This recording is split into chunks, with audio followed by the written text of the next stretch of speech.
Every day inside American prisons, thousands of inmates move through routines that look the same. Breakfast trays slide through doors. Yard time opens and closes. Count happens on schedule. From the outside, it appears structured, predictable, and controlled. But behind that visible routine, another system operates quietly, one that most inmates never see coming. It starts with a decision, not in a courtroom, not during a fight, not during an escape attempt. It starts behind a desk. Somewhere inside a classification office, an inmate's file is opened. Notes are reviewed. Intelligence reports are checked. Incident histories are scanned. And without the inmate knowing it, a question is asked that will change everything. Is this person safe to remain in the normal prison population? If the answer is no, the inmate doesn't get a warning. There is no announcement, no explanation, no appeal that day. Instead, the system activates one of its most powerful tools, placement into total isolation inside what officers quietly refer to as the shadow prison. This is not a single building. It is not listed on maps. It is not labeled for the public. It is a set of high-control units hidden inside existing prisons, designed for inmates the system believes cannot safely exist anywhere else. Most people assume inmates end up in isolation because they are violent or out of control. Sometimes that is true, but often the reason is more complicated and more uncomfortable. Some inmates are isolated because they are dangerous. Some are isolated because they are in danger. And some are isolated because the system simply has nowhere else to put them. This documentary is not about what happens after inmates enter isolation. It is about how they are chosen, because the selection process is where the real power lies. Inside prison systems, classification is everything. It determines where you sleep, who you live near, how much movement you get, and how visible you are to others. Classification officers don't wear riot gear. They don't escort inmates. But their decisions can remove someone from the yard overnight. A single classification flag can move an inmate from open population to complete isolation, sometimes within hours. Once flagged, the inmate's name quietly disappears from regular housing lists. Their movement becomes restricted. Their location is limited to staff with clearance. And to everyone else, inmates, families, even some officers, it looks like they've vanished. This is where the confusion begins. Families call the prison and are told, he's being reviewed. He's in transit. He's not cleared for visitation. Inmates ask around and hear nothing. Phone calls stop. Mail slows down. Rumors start spreading. But there is no mystery. There's a process, and it is far more calculated than people realize. The decision to place someone into total isolation is not made lightly, but it is also not rare. With overcrowding, gang pressure, mental health crises, and understaffed facilities, prisons rely on isolation units more than ever before. Shadow units are used to control risk before it explodes. They're used to stop retaliations. They're used to break gang communication. They're used to protect informants. They're used to contain unpredictable behavior. They're used when classification systems run out of safe options. And once an inmate is selected, the transition is designed to be silent. Transfers happen early in the morning or late at night. Hallways are cleared. Back corridors are used. Doors open and close quietly. Other inmates often wake up and realize someone is gone, with no explanation. This silence is not accidental. It is policy, because the moment the prison becomes noisy about a move, danger follows. The shadow prison exists to prevent that danger, even if it means isolating someone completely. But here is the part rarely explained. Isolation is not about punishment. It is about control. The system isolates inmates it believes will disrupt balance, whether by violence, influence, vulnerability, or unpredictability. And once someone is isolated, the clock does not matter. There is no sentence attached to the placement. There is no countdown. Release depends entirely on one thing. Has the risk changed? Some inmates stay for days. Some stay for months. Some are moved from one shadow unit to another across state lines. And throughout it all, the selection decision remains invisible to the public. This documentary pulls that process into the light. You will see how intelligence is gathered, how behavior is interpreted, how risk scores are calculated, how gangs influence decisions, how mental health plays a role, and how administrative backlogs quietly push inmates into isolation even without misconduct. You will see why some inmates are isolated even when they have not broken any recent rules, and why others remain isolated long after the immediate danger has passed. Because inside modern prisons, selection is power, and the shadow prison is where that power is enforced. This is not a story about secrets. It is a story about systems. A system built to manage danger quietly, even when that danger is invisible to everyone else. Welcome to Inside the Shadow Prison. This is how inmates are selected for total isolation. Before we begin, tap like, leave a comment, and subscribe to the channel. Your support helps us uncover the darkest corners of the prison system. Now let's step inside. The selection system. How a prison decides who cannot stay. Inside every prison, there is a system most inmates never fully understand. It does not wear uniforms. It does not carry keys. It does not walk the tiers. Yet it controls nearly everything about an inmate's life. This system is called classification, and it is where the decision to place someone into total isolation truly begins. Classification is not about guilt or innocence. It is not about punishment. It is about risk. Every inmate in the prison system carries a file, digital and physical, that follows them from intake to release. Inside that file are records most inmates never see. Disciplinary history, gang indicators, mental health notes, staff observations, intelligence flags, medical alerts, and past incidents from other facilities. This file is constantly updated, sometimes without the inmate ever knowing. When a prison begins asking whether someone can remain in general population, this file becomes the focus. 1. The risk question that starts everything. The first question classification officers ask is simple but powerful. Is this inmate a threat or a target? That question alone can move someone closer to isolation. An inmate does not need to assault anyone to be flagged. They do not need to start a riot. Sometimes the risk exists quietly, in patterns that officers and intelligence units recognize long before violence happens. Risk can mean many things. The inmate has growing influence over others. The inmate is connected to an active gang conflict. The inmate has unresolved enemies in the facility. The inmate is showing signs of mental instability. The inmate has received credible threats. The inmate is involved in an ongoing investigation. The inmate has been named in confidential reports. Once risk is identified, classification begins monitoring more closely. At this stage, the inmate may not feel anything change yet, but they're already being watched differently. 2. Intelligence units and silent warnings. Modern prisons rely heavily on intelligence gathering. Officers collect information from many sources, including monitored phone calls, intercepted notes known as kites, confidential informants, social media activity connected to inmates, mail reviews, tattoo analysis, past affiliations from other prisons, patterns of association on the yard. Much of this information is incomplete on its own, but when patterns begin forming, classification takes notice. For example, if an inmate suddenly stops associating with their usual group, that can signal fear.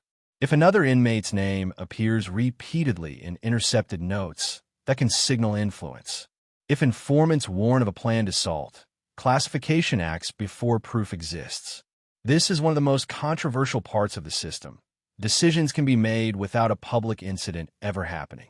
From the system's point of view, waiting for violence is failure. 3. The 3 categories most likely to be selected. Inmates selected for shadow unit isolation usually fall into one of 3 categories. The dangerous. These are inmates believed capable of causing serious harm, not just physically, but strategically. Gang leaders, organizers, recruiters, and inmates with a history of coordinated violence often fall here. Even without recent misconduct, their presence alone can destabilize a unit. The vulnerable. Some inmates are isolated for their own safety. Informants, former gang members, inmates who testified, or those facing credible threats may be removed before they are attacked. To the outside world, it looks like punishment. Inside the system, it is protective isolation. The unplaceable. This group is rarely discussed publicly. These are inmates who cannot be housed safely anywhere else due to overcrowding, incompatible populations, pending transfers, or unresolved classifications. Isolation becomes the temporary solution, sometimes lasting far longer than intended. 4. Behavior isn't the only trigger. One of the biggest misconceptions about isolation is that it always follows misconduct. In reality, many inmates placed into shadow units have not broken any recent rules. Instead, classification focuses on potential outcomes, not just past behavior. An inmate might be calm today, but if intelligence suggests violence tomorrow, the system acts today. This is why inmates often feel blindsided. From a perspective, nothing happened. From the system's perspective, everything was about to happen. 5. The classification meeting. When concerns escalate, classification officers meet with supervisors, intelligence staff, and sometimes mental health professionals. These meetings are not dramatic. They are quiet, structured, and focused. Files are reviewed. Notes are read. Risk scores are discussed. The final decision is rarely emotional. It is administrative. Once approved, the inmate is reclassified under restricted housing or special management status. From that moment forward, their movement is controlled. Their housing options disappear. The inmate is rarely present for this discussion.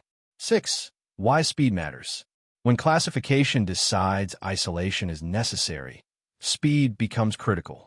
If the inmate is dangerous, delay increases risk. If the inmate is vulnerable, delay could be fatal. If gangs are involved, delay allows communication. That is why transfers into shadow units often happen within hours of the decision. Silence, speed, and minimal visibility are intentional. By the time the inmate realizes something has changed, the decision is already complete. 7. No fixed timeline, no clear explanation. Perhaps the hardest part of this system is what it does not provide. There is no clear timeline. There is no guaranteed review date. There's often no detailed explanation given immediately. Classification reviews happen when risk changes, not when time passes. This is why inmates describe isolation as open-ended. It is not tied to a sentence or a violation. It is tied to safety, and safety has no clock. 8. The first step toward disappearance. This selection process is the first step in what inmates later describe as disappearing. Once classified for isolation, the inmate begins moving through the system differently. They no longer appear on normal housing rosters. Their movement is restricted to staff with clearance. Their contact with others is reduced immediately. Nothing dramatic happens, and that is exactly the point. Because the most powerful decisions inside prison systems are not loud. They are quiet. They happen in offices, not on tiers. And once classification decides someone cannot remain, the shadow prison becomes the only place left. The quiet transfer, how isolation begins without warning. Once classification decides that an inmate can no longer remain in normal population, the next phase begins immediately. This phase is not loud. It is not dramatic. There are no announcements, no public paperwork, and no explanations given in advance. Inside the prison system, this moment is known simply as the move. For the inmate, it feels sudden. For the system, it is planned down to the minute. The goal is simple. Move the inmate into isolation without creating attention, resistance, or risk. 1. Why transfers happen in silence. Prisons are loud places. Noise spreads information. Information creates reaction. Reaction creates danger. If an inmate knows they are about to be isolated, several things can happen. They may resist. They may alert gang members. They may destroy evidence. They may attack staff or other inmates. They may attempt self-harm. They may try to manipulate the process. The system avoids all of this by removing warning entirely. That is why transfers into shadow units usually happen. Before breakfast, late at night, during count, during lockdowns, during shift changes. These are the quietest moments inside a prison. Fewer inmates are moving. Hallways are controlled. Staff availability is highest. Silence is not cruelty, it is containment. 2. The extraction. Calm, fast, controlled. Most shadow unit transfers are not violent. In fact, force is avoided whenever possible. A typical transfer team includes 2 correctional officers, 1 supervising officer, 1 officer positioned ahead on the route. The officers approach the cell calmly. The language used is short and controlled. Pack your property. Step forward. Turn around. Hands through the slot. The inmate is restrained, usually handcuffs, sometimes waist chains or leg restraints depending on risk level. The door opens. The inmate steps out. There is no yelling, no crowd, no explanation beyond. You're being moved.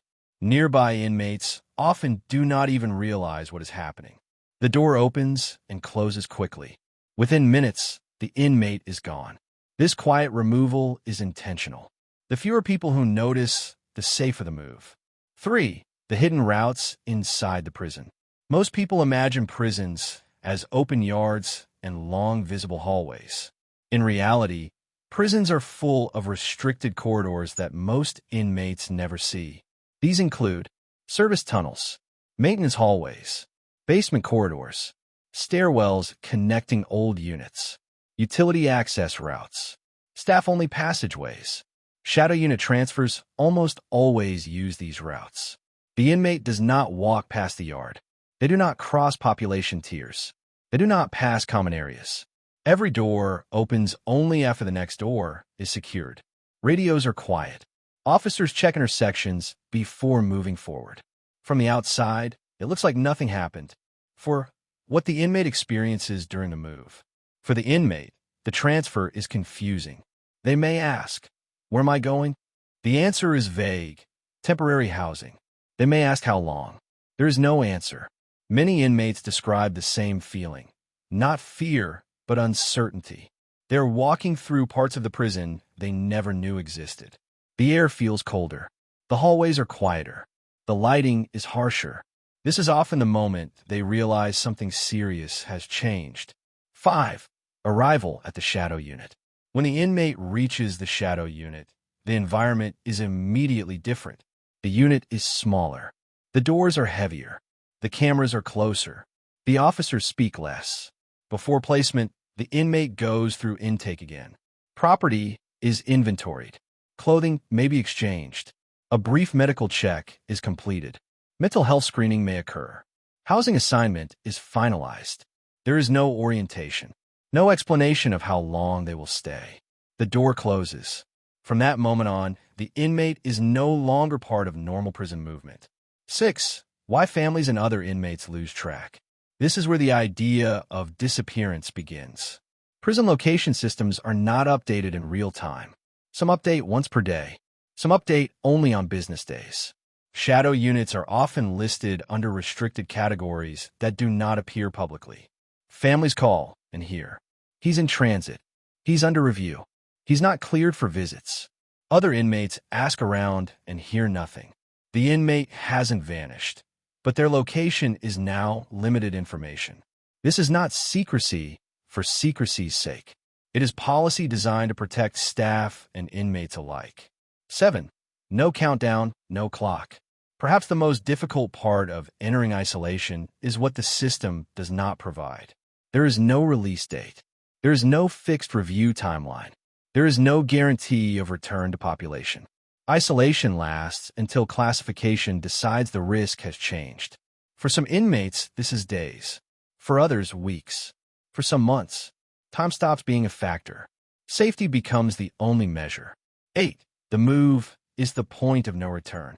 Once an inmate enters the shadow unit, the system treats them differently.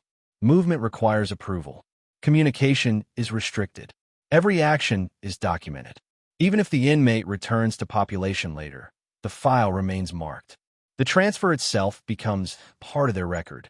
This is why inmates say the move feels permanent, even when it is not meant to be. 9. Silence as a system tool. From the outside, silence looks suspicious. Inside the correctional world, silence is prevention. Every loud transfer creates risk. Every visible move creates opportunity. Every rumor creates instability. The shadow prison operates quietly because noise gets people hurt. This is the logic behind the transfer. And once it is complete, the inmate enters a world where silence is no longer just a strategy, it is daily life. Life after selection. What total isolation really means. Once the door closes inside the shadow unit, the selection process is complete.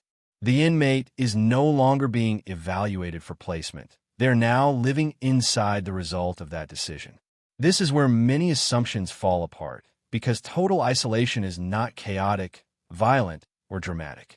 It is controlled, repetitive, and quiet.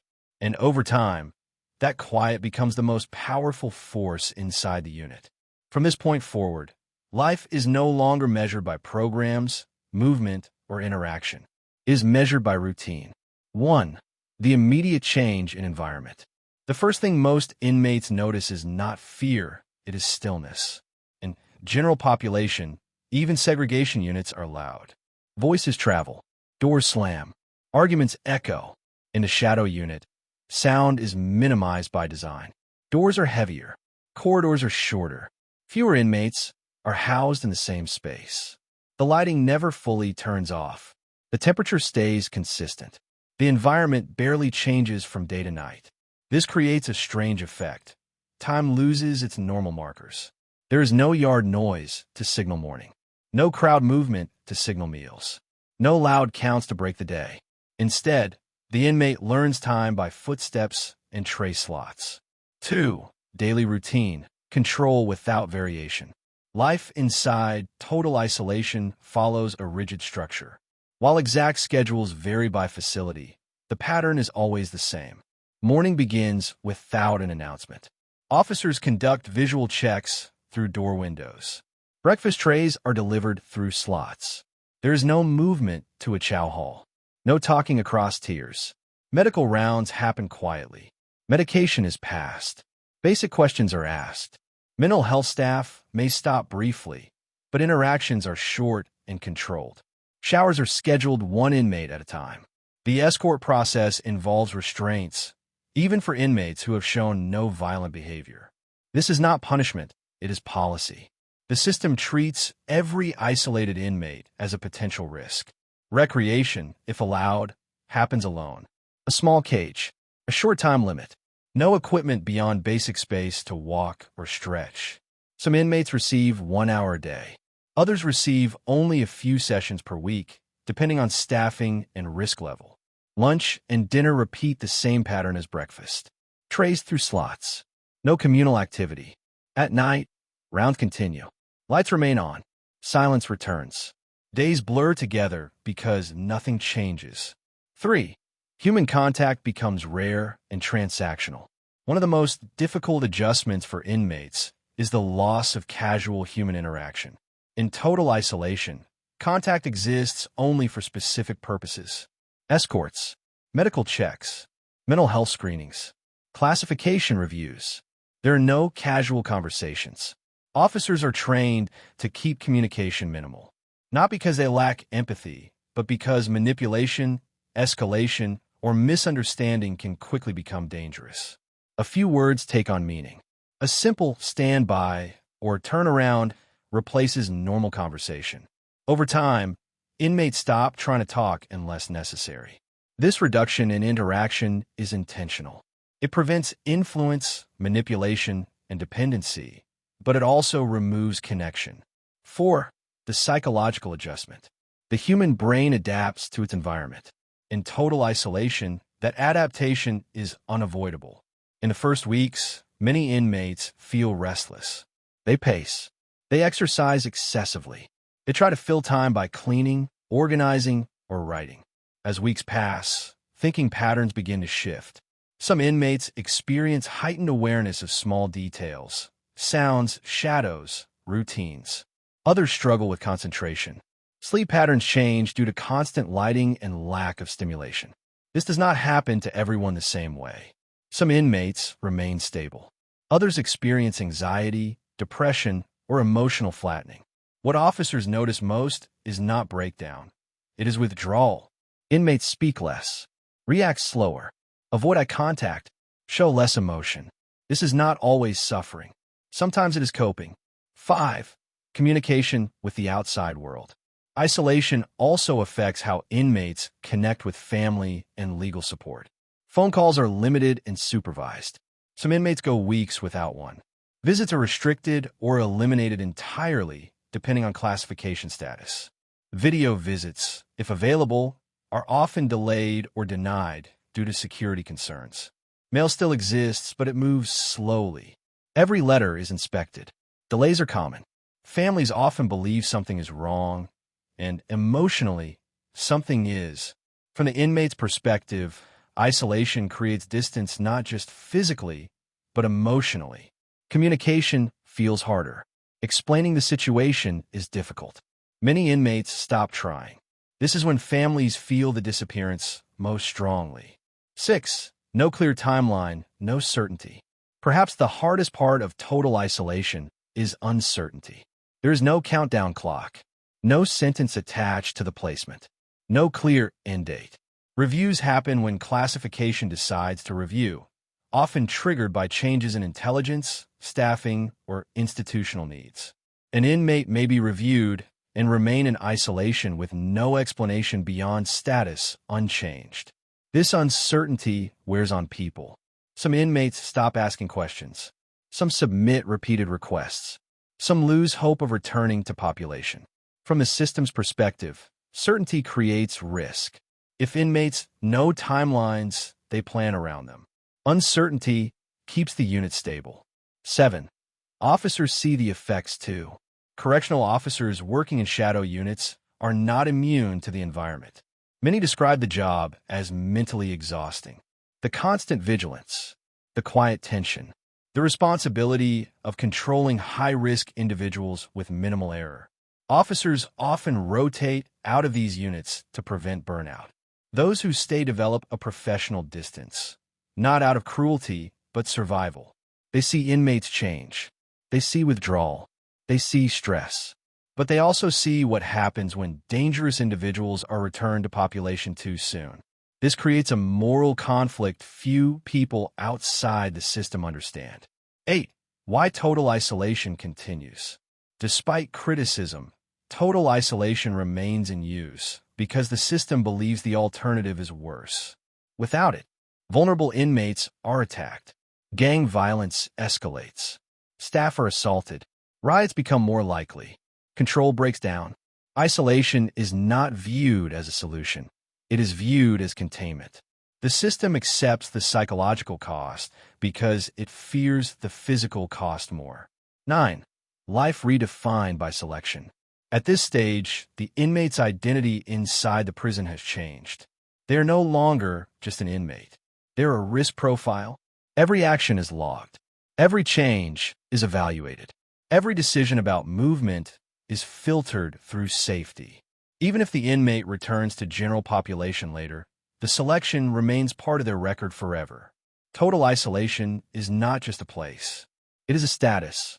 And once selected, life inside the system is never the same again. The long stay, when isolation stops being temporary. When inmates are first placed into total isolation, most are told, directly or indirectly, that the placement is temporary. Words like review, assessment, and short-term housing are often used. But inside the shadow prison, temporary is a flexible concept. For many inmates, days quietly become weeks. Weeks become months. And at some point, isolation stops feeling like a phase and starts feeling like a condition. This chapter focuses on what happens after isolation becomes routine, when the system no longer treats the placement as urgent, but as stable. 1. When time loses its meaning. In total isolation, time is no longer marked by events. There are no programs to attend, no work assignments, no classes, no yard groups, and no social changes. Every day follows the same pattern. Without variation, the brain struggles to track time accurately. Inmates often lose awareness of what day of the week it is, how long they have been isolated, when their last review happened, how long they have been waiting. Some inmates keep mental calendars. Others mark days in notebooks or on scraps of paper. Many stop tracking time altogether because it becomes emotionally exhausting. Officers notice this shift clearly. Inmates stop asking, "When do I get out?" and start asking, "Am I still on isolation status?" A subtle but important change. 2. Classification reviews that change nothing. Isolation status is supposed to be reviewed periodically. On paper, reviews exist. In reality, they're often brief, administrative, and outcome-driven. A typical review includes checking for new incidents, reviewing intelligence updates, assessing institutional needs, confirming staffing levels, confirming bed availability elsewhere. What the review does not usually include is a conversation with the inmate. If the risk that caused isolation still exists, even theoretically, the status remains unchanged. No incident-free time automatically guarantees release. No good behavior forces a return to population. This is where many inmates feel stuck. From their perspective, they're doing everything right. From the system's perspective, nothing has changed. 3. Isolation becomes the new baseline. As time passes, isolation stops feeling like punishment and starts feeling like normal life. Inmates adjust. They stop requesting movement. They limit communication. They structure their days tightly. They conserve emotional energy. Some inmates develop extreme routines, exercising at exact times, cleaning repeatedly, rereading the same books, writing the same thoughts in journals. These routines provide a sense of control in an environment where almost nothing else can be controlled. Others withdraw further, speaking only when required. This adaptation is not weakness. It is survival. 4. Mental health under prolonged isolation. Extended isolation affects mental health differently for different people. Some inmates remain stable. Others experience gradual changes that staff monitor closely. Common long-term effects include emotional flattening, increased anxiety, irritability, difficulty focusing, disrupted sleep cycles, reduced motivation. Serious mental health crises are watched carefully. If an inmate shows signs of self-harm or psychological breakdown, mental health staff intervene. But intervention does not always mean removal from isolation. Often, it means closer observation within the same environment. The system prioritizes control first, treatment second, not out of neglect, but out of necessity. 5. The emotional distance from the outside world. As isolation continues, relationships outside the prison begin to fade. Phone calls become awkward. Letters become harder to write. Explaining isolation becomes exhausting. Many inmates stop sharing details with family because they don't want to worry them or because they no longer know how to explain their situation clearly. Families sense the distance, but don't always understand why it's happening. From the outside, it feels like the inmate is pulling away. From the inside, it feels like the world is moving on. 6. Officers adjust too.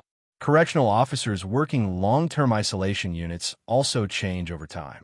Many describe the job as emotionally draining, not because of violence, but because of repetition and responsibility. They must remain alert at all times, enforce rules consistently, avoid personal attachment, monitor subtle behavior changes, document everything. Officers often rotate assignments to prevent burnout. Those who remain develop strong professional boundaries. Compassion still exists, but it is controlled. They understand the risks. They understand the system's limits. They understand that releasing someone too early can cost lives. 7. Why long-term isolation persists. The most uncomfortable truth is this. Many inmates remain in isolation not because they're actively dangerous, but because the system cannot confidently place them anywhere else.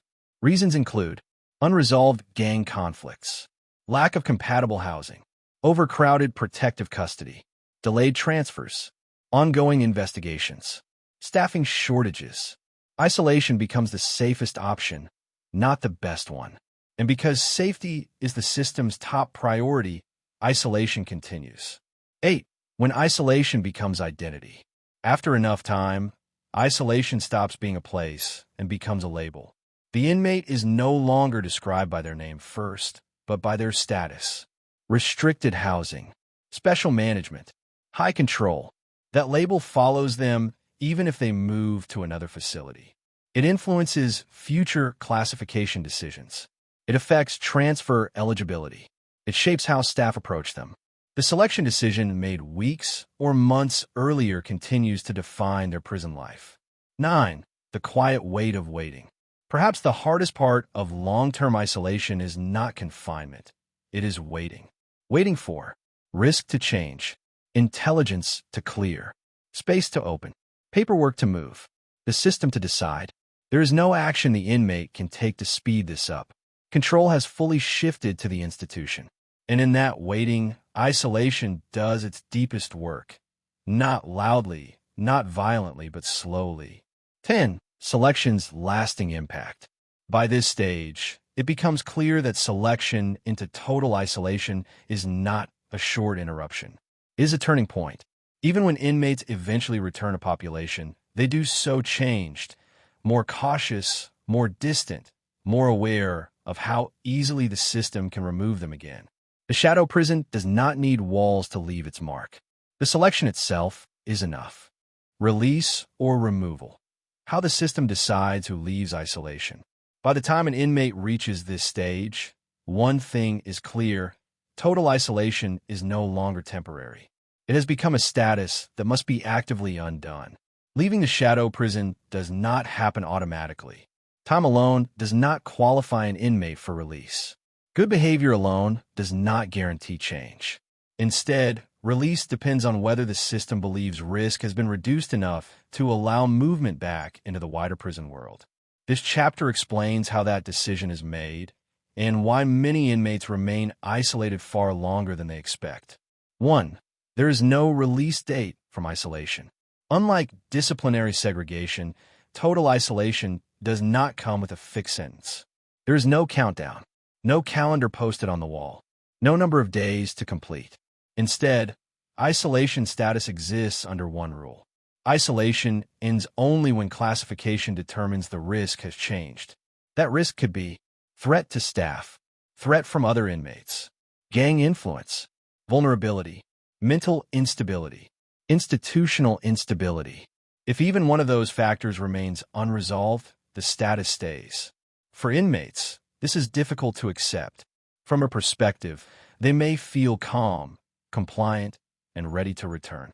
From the system's perspective, calm does not equal safe. 2. What classification looks for before release. When classification considers removing an inmate from total isolation, they do not focus on promises or intentions. They focus on conditions. These are the questions that matter. Has the gang conflict cooled down? Have intelligence alerts stopped? Has the threat environment changed? Is there a compatible housing unit available? Has the inmate's influence decreased? Has mental health stabilized consistently? Is staffing adequate to manage movement? If the answer to any of these questions is not yet, release is delayed. This is why inmates often hear the phrase, no change in status. It does not mean the inmate did something wrong. It means the system does not feel confident yet. 3. Step-down programs, when they exist. Some prison systems use step-down programs designed to transition inmates out of isolation gradually. These programs are not universal, and availability depends heavily on funding, staffing, and facility design. When used, step-down may include increased out-of-cell time, limited group interaction, controlled yard access, monitored work assignments, structured behavioral expectations. But even step-down is conditional. One intelligence alert, one staffing shortage, or one institutional incident can pause or reverse progress. For inmates, this creates frustration. Progress feels fragile. Nothing feels permanent. 4. Why good behavior isn't always enough. One of the hardest realities for inmates to understand is that good behavior inside isolation does not automatically reduce risk outside isolation. An inmate can follow every rule, remain calm, and show compliance, and still remain isolated. Why? Because isolation is not about behavior alone. It is about environment. If returning an inmate to population would reignite a conflict, make them a target, allow gang communication, destabilize a unit, then the system holds them back, even if they personally appear ready. This is not personal judgment. It is institutional risk management. 5. Transfers as a form of release. In many cases, inmates do not return directly to general population at the same facility. Instead, release from isolation comes through transfer. This may include transfer to another prison, transfer to another state, placement in a different security level, placement in a specialized unit. Transfers allow the system to reset risk by changing the environment entirely. Enemies are separated.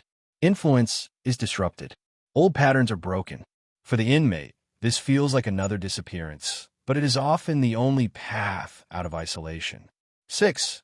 Why some inmates stay indefinitely.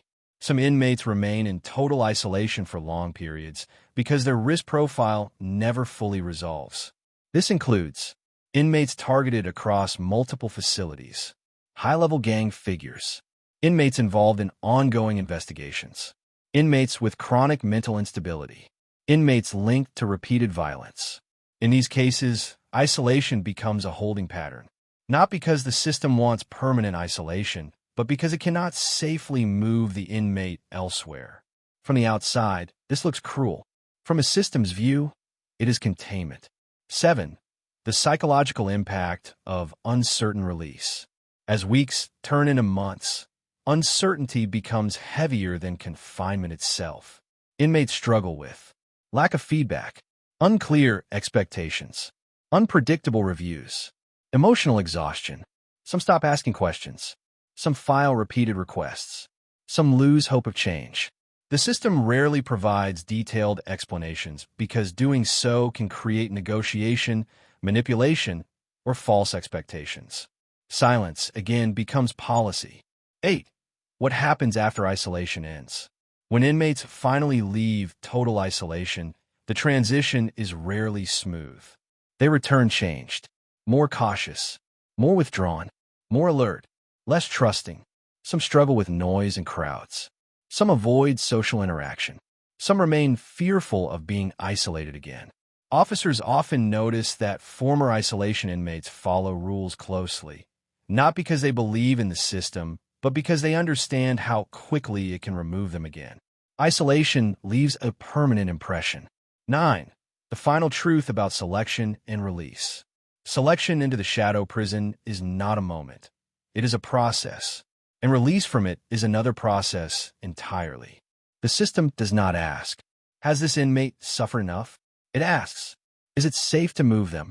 Until the answer is yes, isolation continues. This is why the shadow prison exists. This is why it is quiet. This is why it is misunderstood. It is not built around punishment. It is built around fear of failure, fear of violence, fear of death, fear of losing control. 10. Selection is the beginning, not the end. By now, one thing should be clear. Being selected for total isolation is not about what an inmate did yesterday. It is about what the system believes could happen tomorrow. And once selected, everything changes: movement, identity, relationships, and future decisions. The shadow prison does not need walls to control people. The selection itself is enough. The power of selection. By now, one truth should be clear. The shadow prison is not defined by walls, steel doors, or isolation cells. It is defined by selection. Long before an inmate ever walks into total isolation, the decision has already been made, quietly, administratively, and without public attention. A file is reviewed. A risk is identified. And from that moment forward, the inmate's path inside the system changes. This documentary was never about punishment. It was about how power is exercised inside modern prisons. You've seen how inmates are selected, how they are moved without warning, how life inside isolation reshapes daily existence, how time stretches without a clear end, and how release depends not on behavior alone, but on whether the system believes risk has truly changed. Inside American prisons, safety is measured in prevention. Violence is stopped not only with force, but with silence. And the shadow prison exists because the system fears what happens when it waits too long to act. For inmates, selection into total isolation feels like disappearance. For families, it feels like confusion. For officers, it feels like responsibility without certainty. No one inside this system experiences the shadow prison the same way, but everyone is affected by it. The uncomfortable reality is this. As long as prisons remain overcrowded, understaffed, and under constant pressure from gang activity and mental health crises, the shadow prison will continue to exist. Not because it is ideal, but because it is the last option when every other solution runs out. Isolation is not a place people are sent to be forgotten. It is a place people are sent when the system cannot afford to fail. Understanding this does not mean agreeing with it, but it does mean seeing the system as it truly is: complex, pressured, and operating far beyond what the public ever sees. This has been Inside the Shadow Prison: How Inmates Are Selected for Total Isolation. A story about quiet decisions, hidden systems, and the power of selection behind bars. Thanks for watching. Like, share, and subscribe.